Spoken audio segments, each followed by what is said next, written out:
sobre el hueso etmoides.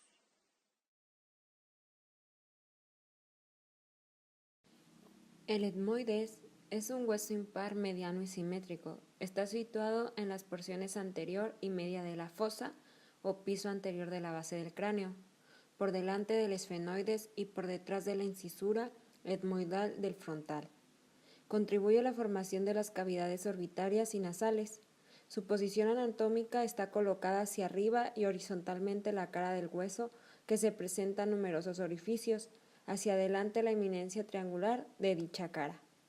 Consta de una lámina ósea vertical situada en la línea mediana, de una lámina horizontal que se corta en los dos a la vertical y de las dos masas laterales que se desprenden los extremos de la lámina horizontal. Comencemos explicando la lámina vertical o perpendicular. Esta está dividida en dos porciones por la lámina horizontal, una superior endocraneana o proceso cristal de Gali y otra inferior o lámina perpendicular propiamente dicha que participa en la constitución del septo nasal. La primera porción es el proceso o apófisis de crista de Gali. Esta es vertical y triangular, de base inferior que se confunde con la lámina horizontal. Su borde anterior se articula abajo con el hueso frontal formando el foramen ciego, conducto frontoetmoidal, que da paso a una prolongación de la dura madre y a veces a una vena frontoetmoidal. En su vértice se inserta la hoz del cerebro. La siguiente es la lámina perpendicular, delgada y cuadrilátera. Presenta un borde superior que corresponde a la base del proceso de la crista de Gali, un borde inferior que articula para el cartílago del septo nasal, un borde anterior que articula para la espina nasal del frontal y los huesos planos de la nariz, un borde posterior inferior que articula arriba para la cresta esfenodal anterior y abajo para el vómer, y dos caras laterales que constituyen las paredes mediales de las cavidades nasales y que presentan surcos y canales neurovasculares convergentes hacia los forámenes de la lámina cribosa y que dan paso a los filamentos de los nervios olfatorios.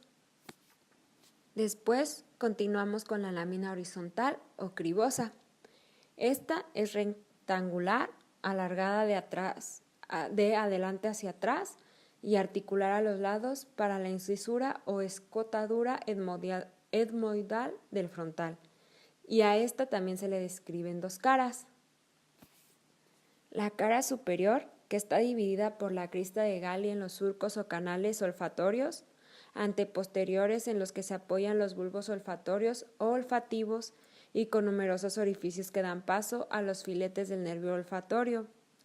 La porción anterior de los surcos olfatorios presenta la hendidura etmoidal, que da paso a una prolongación de la dura madre y el foramen etmoidal anterior, del conducto orbitonasal anterior, que da paso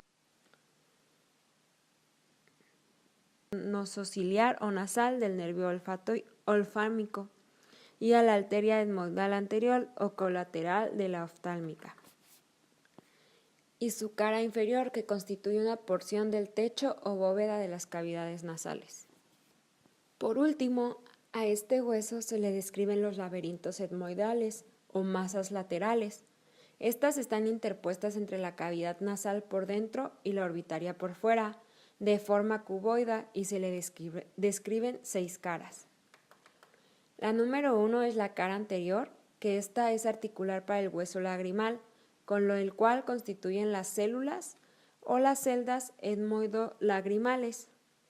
Después continúa por la cara posterior, que articula para el proceso orbitario del palatino y para la cara anterior del esfenoides, con el cual constituye las células etmoesfenoidales. La cara superior, que ésta articula para el frontal, con el cual constituye las celdas etmoidofrontales y los canales orbitonasales o etmoidales anterior y posterior, dando paso al posterior a la arteria etmoidal posterior, colateral de la oftálmica, y al nervio esfenoetmoidal de Luschka, colateral del nervio nosociliar. Después continuamos con la cara inferior, que en ella se observa el borde inferior de la concha media, el meato medio, y el proceso uncinado del etmoides. Es articular para la maxila y el proceso orbitario del palatino, con los cuales constituye las células etmoidales, maxilares y etmoidopalatinas respectivamente. Después está la cara lateral, que esta es plana, lisa, rectangular y está constituida por una lámina ósea delgada, la lámina papiraxea orbital o hueso plano del etmoides. Constituye la pared medial de la cavidad orbitaria y se articula arriba con el frontal, abajo con el maxilar, atrás con el esfenoides, abajo y atrás en su ángulo posterior inferior con el proceso orbitario del palatino. Por último, tenemos la cara medial, que ésta está orientada hacia la lámina perpendicular. Constituye los 2/3 superiores de las cavidades nasales. En ella se observan las conchas superior y media, el meato superior entre ellas y el meato medio por debajo de la concha media. El borde superior de ambas conchas se fija arriba en el laberinto etmoidal o masas lateral. Su borde inferior es libre en las cavidades nasales. Su cara lateral es cóncava y en relación con la cara medial del laberinto etmoidal, y su cara medial es convexa y en relación con la lámina perpendicular. El borde fijo de la concha media se prolonga hacia adelante articulándose con el proceso turbinal de la maxila y hacia atrás con el proceso turbinal del palatino. Por arriba con la concha superior se observan dos pequeñas conchas, que es la suprema de Santorini y la accesoria de Shukrkan, siendo más grande y constante la primera.